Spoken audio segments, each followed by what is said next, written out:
Prime Minister commissioned 6.3 million solar photovoltaic system at the Ministry of Agriculture. Minister of Health, about 139,000 persons have received their first dose of the COVID-19 vaccine but have not returned for the second shot. Man detained for double murders escaped the Lusignan prison. In the region, Haiti's fuel crisis threatens closure of hospitals. And internationally, Uganda, children forced into gold mining amid school closures. Greetings and welcome to another edition of Channel 2 Headline News Update. I am Baby Bacchus. Thank you for joining us.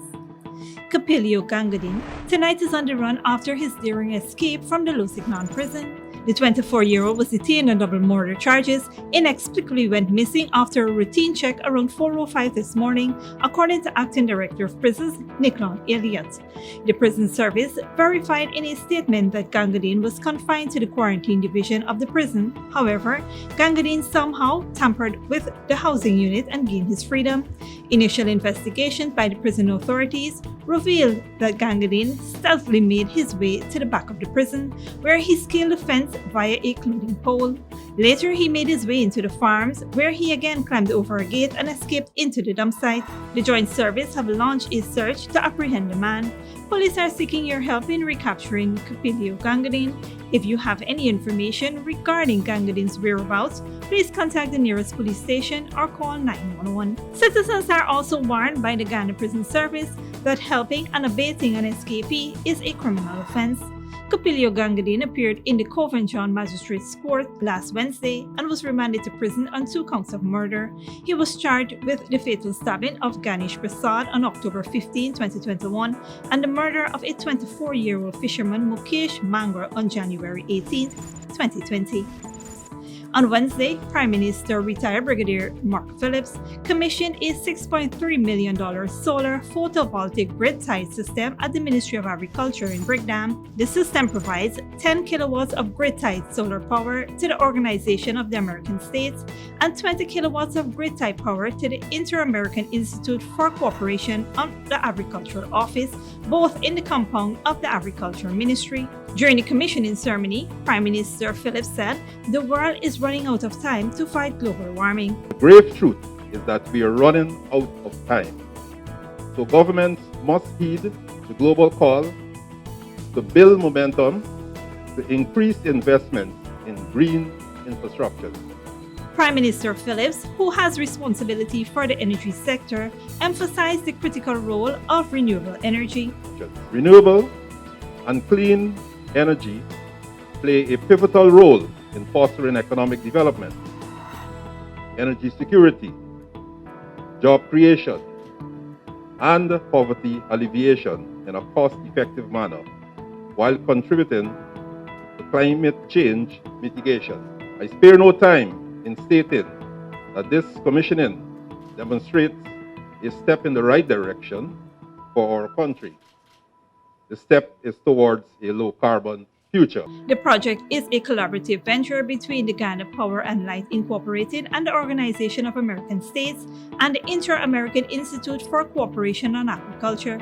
The project complements the government's low-carbon development plan by reducing emission in agricultural sector. GPL's Divisional Director of Projects, Ryan Ross, says the primary objective is to provide technical assistance to regional utility companies in Jamaica, Belize, Barbados, and Guyana to develop the integrated utility service model, thereby demonstrating its viability. Meanwhile, Minister of Agriculture Zulfikar Mustafa said the time has come for Ghana to act and its solar agenda will help it to achieve its emission reduction goals. Climate change is one of the biggest threats facing our society, and our government has been leading the action locally to reduce emissions through the low carbon development strategy, which sets out Guyana's vision for balancing national development and global climate action. Minister within the Ministry of Public Works, Deodat Indar, who was also at the commissioning, commended the solar initiative for its cost-saving benefits. Today is testament of a renewable project, the renewable energy used in photovoltaic system. One, it's the source of the energy is clean, and the cost saving is something that is unmatched. Renewable energy continues to be the cheapest form, and the world is transitioning. Minister Indar said the government's goal is for 90% of Guyana's generated electricity to come from renewable energy sources. This will be achieved through the execution of the government's comprehensive agenda to diversify and clean up the energy mix. The police have arrested a 34-year-old hire car driver of number 72 Village Quarantine Berbice and a 16-year-old juvenile who confessed to the robbery of the 58-year-old overseas-based Guyanese woman on October 25th at the number 73 Village Quarantine Berbice. The woman, who came to Guyana for her brother's funeral, was napping around 1 a.m. awaiting for her son to return from the wake when she was awakened by two males dressed in dark clothing with masks and gloves. One of them pointed a small black handgun at her and demanded that she hand it over her jewelry, while the other bandit went into the bedroom. The bandits subsequently went downstairs and were confronted by the woman's son, who had just driven into the yard. Upon seeing the bandits, he ran and left the car with the keys in the ignition. The two bandits then took the car and made good their escape. The bandits robbed the woman and her son of jewelry and other valuables totaling over $210,000 and the car. The car has since been recovered and the police are in the hunt for a third suspect. Stick around after the break. Minister of Health. About 139,000 persons have received their first dose of the COVID-19 vaccine but have not returned for the second shot.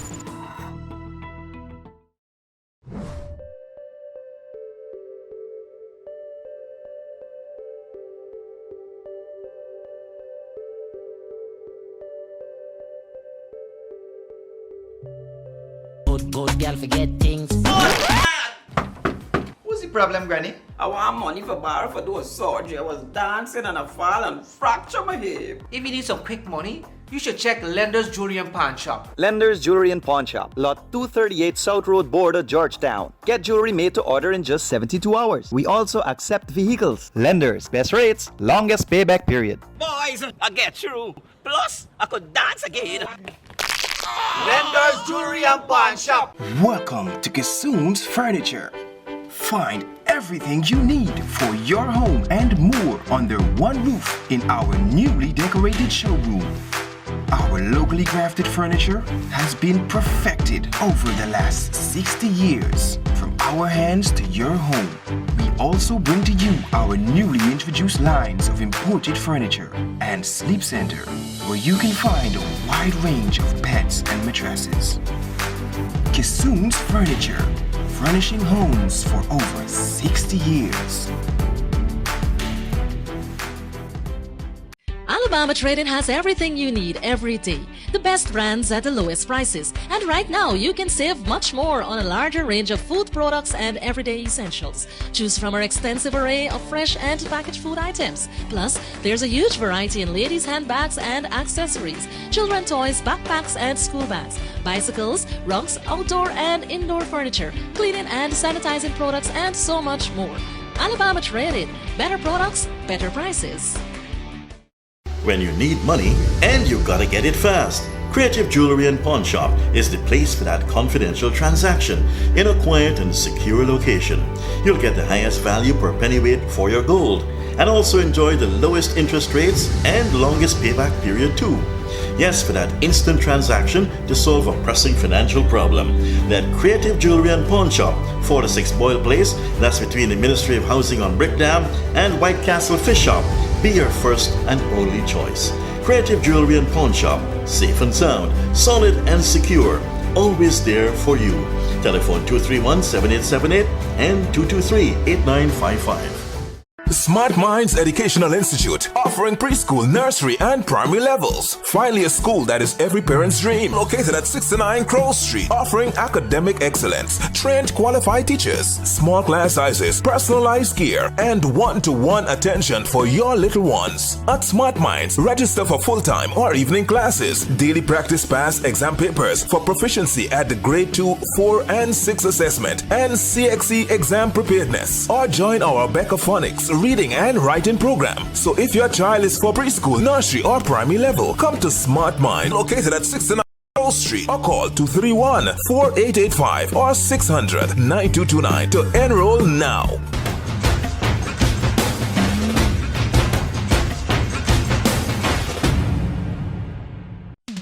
Survival Supermarket Senior Citizens Day is every Wednesday, and you can get 7% off everything on sale except alcoholic drinks. And to make more of our customers eligible, we have dropped the age requirement from 60 to 55, so you can benefit from the big discounts on everything in your trolley.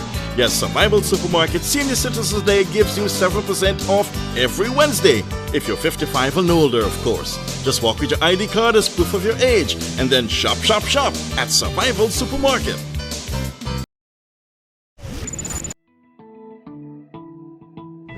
Welcome back. Minister of Health, Dr. Frank Anthony, during today's COVID-19 update said about 139,000 persons have received their first dose of the COVID-19 vaccines but have not returned for the second shot. He said persons need to be fully vaccinated to be fully protected. If you're fully vaccinated, chances are even if you get infected, you'll have a milder form of the disease. If, however, you're not fully vaccinated, then you would not get all the benefits that the vaccine would give to you. And that is why they call for people to be fully vaccinated so that you can enjoy the benefits of the vaccine. The minister said while at this time it is merely a requirement of one-dose vaccine according to the gazetted order for persons to enter the country or access public buildings and other facilities, the fully vaccinated mandate may be considered soon by the COVID-19 task force. Well, fully vaccinated is becoming now what countries are going to accept. And if you need to travel out of Guyana, let's say you're going to the United States, from the 8th of November, you must be fully vaccinated, meaning that you have to get both doses of the vaccine. The task force here, we are considering, because our definition of vaccinated was that if you got at least one dose of your vaccine. And the task force is currently examining whether or not to implement fully vaccinated or what measures to take. Minister Anthony stated that if the COVID-19 task force modifies the gazetted order for the new month, it will become mandatory for all. Well, if we change our definition in the order, moving from vaccinated being at least one dose to vaccinated being both doses, then of course that would be a requirement for everybody. Just recently, the United States, through the US aid, donated $2.5 million to 4 countries in the Eastern Caribbean, Guyana, Suriname, the Bahamas, and Trinidad and Tobago, to support vaccination campaign. Minister Anthony stated that Guyana will use its portion of the funds to improve its communication strategy to reduce vaccine hesitancy in the country. The funds are in addition to the nearly $63 million the United States has previously invested in the Caribbean to combat the pandemic. The minister reiterated the U.S. Food and Drug Administration has approved the use of the Pfizer vaccines for children 5 to 11 years. Once the U.S. Center for Disease Control and Prevention greenlights the emergency use of the vaccine, Guyana will acquire it for its children population. According to the Minister of Health, the government is collaborating with Johns Hopkins University to better understand the steps required to acquire herd immunity in Guyana. On Wednesday, police ranks arrested 3 men and confiscated several illegal items at the Calabash Creek Canji. According to a police report, around 2:30 p.m., ranks on patrol duty in the Canji Creek were in the vicinity of Calabash Creek when they observed a purple, white, and orange wooden boat with 2 males acting suspiciously. The police ranks conducted a search of the boat and discovered a white salt bag containing 3 bulky plastic bags wrapped with transparent plastic tape. The parcels contained several leaves, seeds, and stems suspected to be cannabis. The men, a 39-year-old and a 44-year-old, were both told of the offense, cautioned, and arrested. They were taken to the Central Police Station where the cannabis was weighed and amounted to 4.5 kilograms. The suspected cannabis and the boat have been launched pending further investigations and charges. Meanwhile, around 3:30 p.m., the same ranks, acting on information received, went to the home of a 51-year-old male, a cash crop farmer at Canji Creek, Berbice, and conducted a search. The ranks found a Stephen U.S. made 16-gauge shotgun gun with no serial number. A further search discovered one Russian-made 16-gauge shotgun along with 26 12-gauge cartridges on his mattress. The man was told of the offense committed and cautioned, but he remained silent. He was arrested and taken to the Central Police Station. The firearms have been lodged and the suspect placed into custody pending further investigations and charges. Don't go away after the break. Venezuela reopens border with Colombia after years-long closure, and Uganda.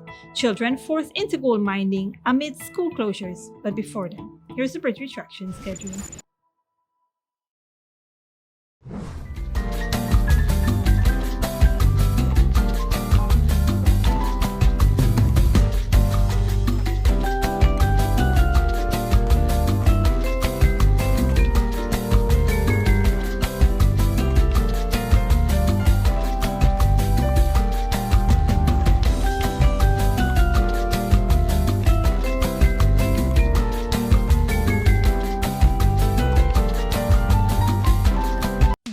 Survival Supermarket Senior Citizens Day is every Wednesday, and you can get 7% off everything on sale except alcoholic drinks. And to make more of our customers eligible, we have dropped the age requirement from 60 to 55, so you can benefit from the big discounts on everything in your trolley.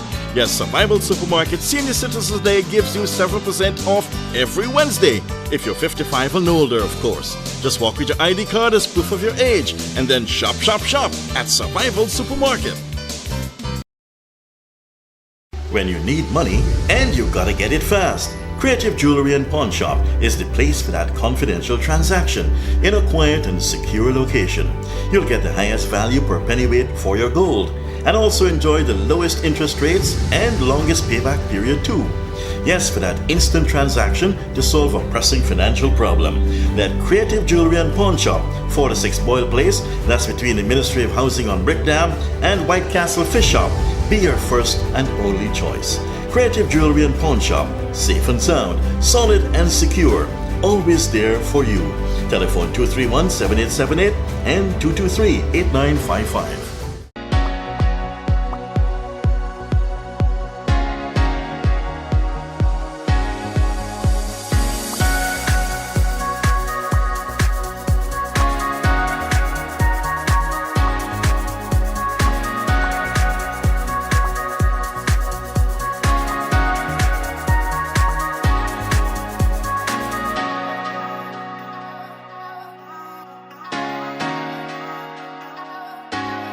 Alabama Trading has everything you need every day.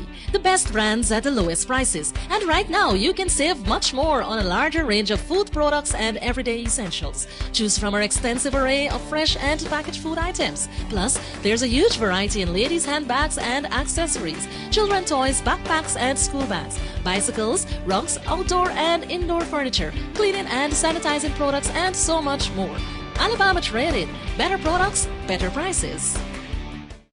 Good girl forget things. What's the problem, Granny? I want money for borrow for those surgery. I was dancing and I fall and fracture my hip. If you need some quick money, you should check Lender's Jewelry and Pawn Shop. Lender's Jewelry and Pawn Shop, Lot 238 South Road Border, Georgetown. Get jewelry made to order in just 72 hours. We also accept vehicles. Lenders, best rates, longest payback period. Boys, I get through. Plus, I could dance again. Lender's Jewelry and Pawn Shop. Welcome to Kissoon's Furniture. Find everything you need for your home and more under one roof in our newly decorated showroom. Our locally crafted furniture has been perfected over the last 60 years. From our hands to your home, we also bring to you our newly introduced lines of imported furniture and sleep center, where you can find a wide range of beds and mattresses. Kissoon's Furniture, furnishing homes for over 60 years.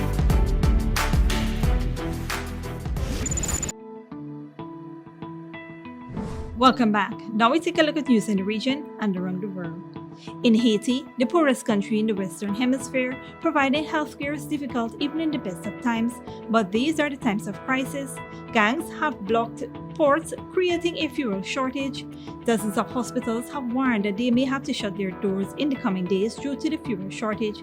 That will leave thousands of persons in need of medical care with no place to go. Al Jazeera's Rob Reynolds reports. Of all the places that are suffering in Haiti today, this may be one of the deepest wells of misery. Port-au-Prince's General Hospital, where patients receive bare-bones treatment for chronic diseases, COVID infections, and traumatic injuries. This man says he was attacked by bandits with machetes. They tried to kill me, and I don't even know who it was. Compounding conditions in Haitian healthcare, a severe fuel shortage is crippling many hospitals. The public electrical grid is unreliable, so hospitals are powered by generators. Without fuel for the generators, hospitals can't operate kidney dialysis machines, ventilators, incubators for premature babies, and other equipment. When the hospital cannot provide properly because of the fuel problem, that affects other things. So, they can't provide the right services for the kids, pregnant women, and COVID patients.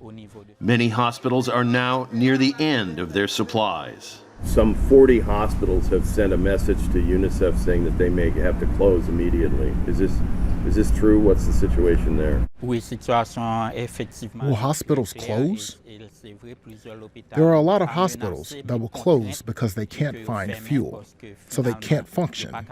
The majority of them are public and private. The fuel crisis is largely due to gangs that have hijacked tanker trucks and blockaded the port where fuel depots are located.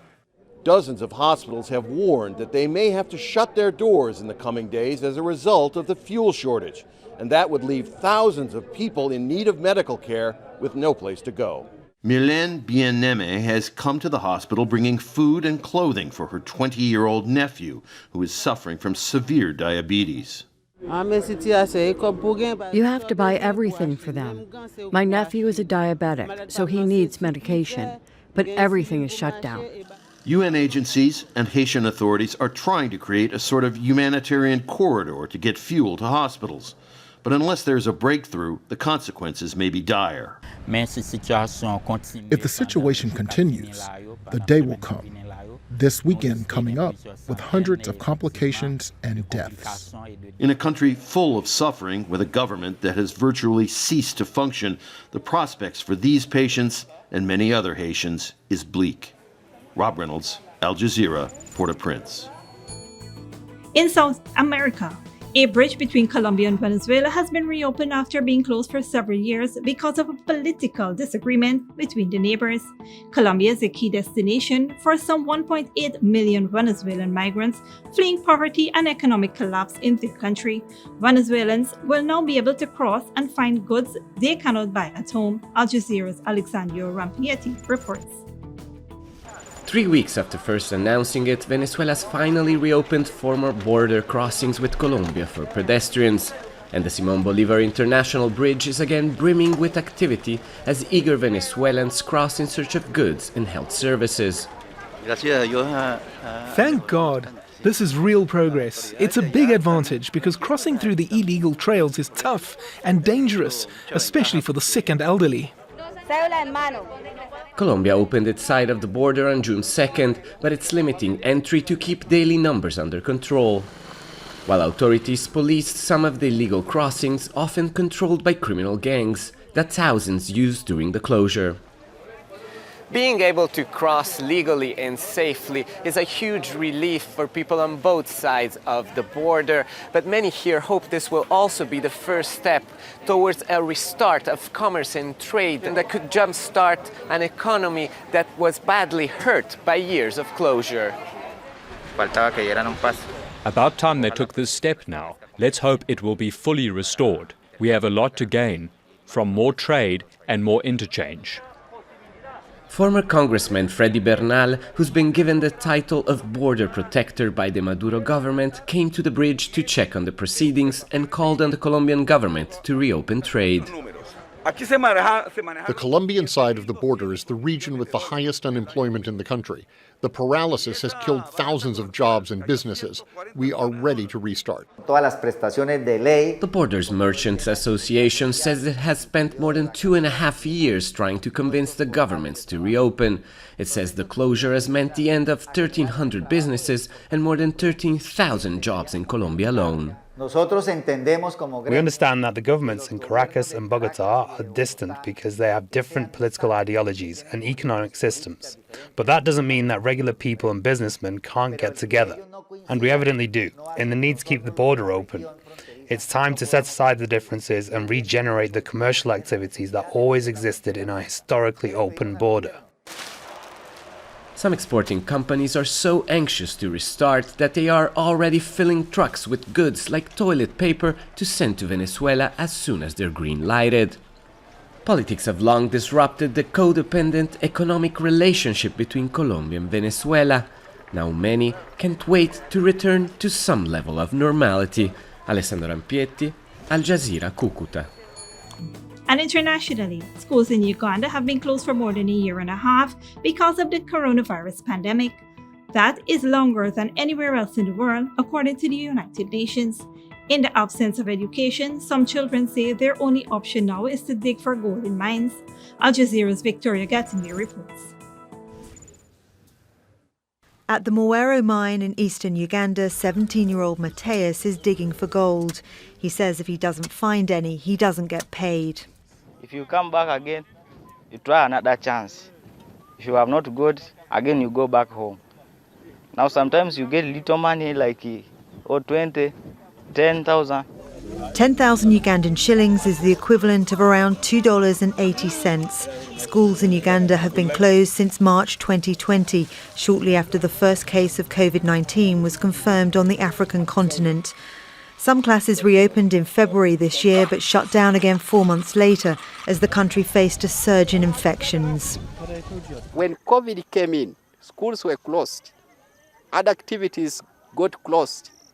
It forced youths to come in and involve in this activity, to get some money for survival. It also forced younger children because they had nothing to do. The UN says Uganda is now the only country in Africa where schools remain closed. 16-year-old Annette worries she'll never catch up on the schoolwork she's missed. Staying at home sometimes, you cannot have a morale to read books, and you can just sometimes just forget what they taught at school. The government says they'll reopen schools when more than 5 million of the country's 44 million people are fully vaccinated. So far, only 700,000 have been. This lockdown is expected to last until early next year, which means more children in Uganda will miss out on one of the most important part of their lives, education. Victoria Gatenby, Al Jazeera. And that is it for today's regional and international news. Here now is your 3-day weather forecast.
that is it for this edition of Channel 2 Headline News Update. Tune in on Friday at 5:30 p.m. for another episode. Be sure to subscribe, like, and follow us on Facebook and YouTube. Until then, please take care of yourself and each other.